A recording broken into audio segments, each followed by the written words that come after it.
Hello hi नमस्कार मंडळी, कसे आहे सगळे? पुणेरी पूजा ब्लॉगमध्ये तुमचं सर्वांचं स्वागत आहे. बघा आज काय चाललेलं आहे, याचे चाललंय बघा. एकाच हँगरला चमचे, परत ते कुकरचे जे झाकण आहे ना, ते सगळं त्याने अडकून ठेवले. मला दाखवलेलं, मला म्हणतो बघ मी कसं अडकवलंय. म्हणजे बघा याचं डोकं आहे का, सगळं त्याला कसं अडकलं बरं. तर जाऊ दे, लहान मुलांचं आहे ना हे सारखं असं चालत असतं, ते कुठं पण काही पण डोकं चालू. लहान ह्या गोष्टीवरून मला माझ्या लहानपणीची एक आठवण, म्हणजे भरपूर सारे आठवणी असतात आपल्या, पण त्यातलीच एक शेअर करायची आहे. कशी ती दुसरं तिसरं कोणी नसून म्हणजे माझे बाबा आहे. म्हणजे बाबा हा शब्द उच्चारला ना तरी माझ्या डोळ्यात चटकन पाणी येतं. माझे बाबा आहे ना, त्यांच्या इतकं जीव ना मला कोणीसुद्धा लावलं नाही. आणि आत्तापर्यंत आहे ना, ते गेल्यापासून आहे ना मला म्हणजे नाही की प्रत्येक क्षणाला ज्यावेळेस त्यांचं नाव निघतं ना त्यावेळेस त्यांची कायम आठवण येत राहते. असे माझे बाबा होते. ते ना सर्वांना खूप जीव लावायचे, पण सगळ्यात जास्त जीव आहे ना त्यांचा माझ्यावरती होता. बघा आत्तासुद्धा मला सांगताना तुम्हाला रडायला येते.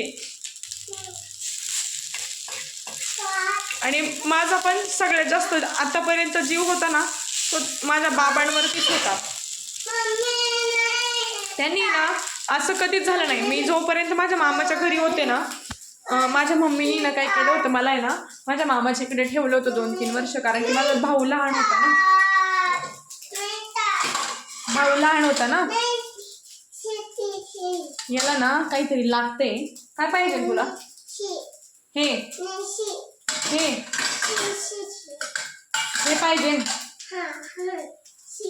तर आहे ना माझा भाऊ लहान होता ना, तर मग आहे ना त्याला सांभाळा, म्हणजे मम्मीला सोडवायला जमत नव्हतं स्कूलला. माझी बहीण स्कूलला जात नव्हती तेव्हा, ती 3 वर्षाची होती आणि मी फर्स्टला गेले होते. आणि तो खूप लहान होता, त्याच्यामुळे मग मम्मी म्हटली माझ्या आजीला की ना थोडे दिवस बाळ मोठं असतोपर्यंत माझ्या मुलीला ठेवून घे इकडे. आणि मग माझी आजी म्हटली ठीक आहे. आणि मग मी माझ्या मामाकडे राहायला गेले.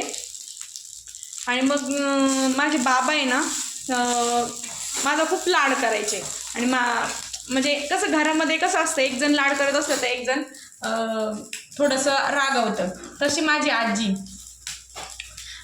काय व्हायचं माहिती का, आजी जायची शेताला कामाला.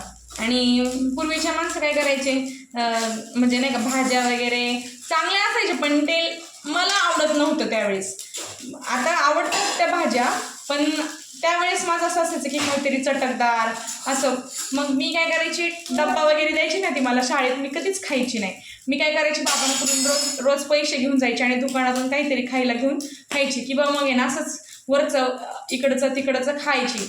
आणि नाश्ता जर करायला बसले ना, मला पहिल्यापासून खारी बटर टोस्ट, कारण की माझे बाबा कायम आणायचे, कायम त्यांचा डबा भरलेला राहायचा. आज जर मी म्हटले ना बाबा खारी संपत आली आहे, की बाबा लगेच संध्याकाळी घेऊन यायचे. आणि नंतर ना मग आहे ना मी काय करायची, नाश्ता आजी यायची कामावरून आणि मी पण शाळेतून यायची. मग आजी काय करायची, चहा करायची. आणि मी चहा प्यायला बसले ना की बाबांनी आणलेली खारी बटर मी असं खायचे की जसं की मी भाकरी खाते. म्हणजे नंतर जेवायलाच नको. मग ती मला रोज ओरडायची, म्हणायची अगं तू आहे ना जसं काय भाकरी खाती असं खाती. म्हणजे तिचाच शब्द तो मी आत्ता उच्चारला, भाकरीसारखं नाही का नाश्ता करती आणि मग जेवायला भूक राहत नाही. मग मी म्हणायची तू भाजीच चांगली करत नाही, मला अजिबात तुझ्या हातच्या भाजी आवडत नाही. आणि मग ती मला सारखी ओरडायची. आणि मग नंतर ना ते बाबा ऐकून म्हणायचे अगं जाऊ दे ना, खाऊ दे तिला, काय खायचंय ते, तू कशाला हे करते, काहीतरी खाते ना ती, असे मग बोलायचे. आणि मग मी तिला म्हणायची बघ बाबा आहे ना मला किती जीव लावतात, तू आहे ना नुसती मला ओरडत असती, मला तू अजिबात आवडत नाही, असं मी तिला बोलायची. नंतर ना मग असंच मग दिवस जात होते. नंतर 2-3 वर्षानंतर ना मग मला थोडंसं मार्क्स वगैरे कमी पडायला लागले. मग माझा मामा माझ्या मम्मीला म्हटला, मोठा मामा, की तुझ्या मुलीला आता घेऊन जा. मग माझ्या मम्मीने मला परत आमच्या इकडं आणले चाकणला. आणि नंतर ना मग तरी पण बाबा यायचे, दर महिन्याला यायचे. आम्ही ना बाबा यायचं कळलं की आम्हाला एवढा आनंद व्हायचा ना. आणि अशी कोणती गोष्ट नव्हती की मी बाबांकडे मागितली आणि बाबांनी ती पूर्ण केली नाही. काय बाबा आहे ना दर महिन्याला मग भेटायला यायला लागले. आणि मग ज्या वेळेस ते यायचे ना त्यावेळेस मग मी माझा असा हट्टाच बाबा तुम्ही एक दिवस राहा, आणि आम्ही राहायलाच लावायचं. मग बाबा काय करायचे, राहायचे. ज्या दिवशी राहील त्या दिवशी मग बाबांना घेऊन गावात जायचं, बाबांकडून काय पाहिजे त्या वस्तू सगळ्या घ्यायच्या. म्हणजे काही मिळण्यासाठीचा हे प्रेम नव्हतं बरं का, पण आहे ना त्यांनी तेवढं लाळा लावलं होतं, त्याच्यामुळे त्यांच्याबद्दल अजून एक विषय निघला ना तर खूप हे म्हणजे नाही का वाईट वाटतं. नंतर ना मग थोडंसं मोठं वगैरे होत गेलं तरी ते म्हणजे डेली सारखे यायचे भेटायला. आणि नंतर ना मग माझं लग्न वगैरे झालं. लग्नानंतर पण ते नाही का म्हणजे जेव्हा कधी मी चाकणला जाईल, मी जर फोन करून बोलवलं ना की बाबा मी आले, मग ते मला भेटायला वगैरे यायचे.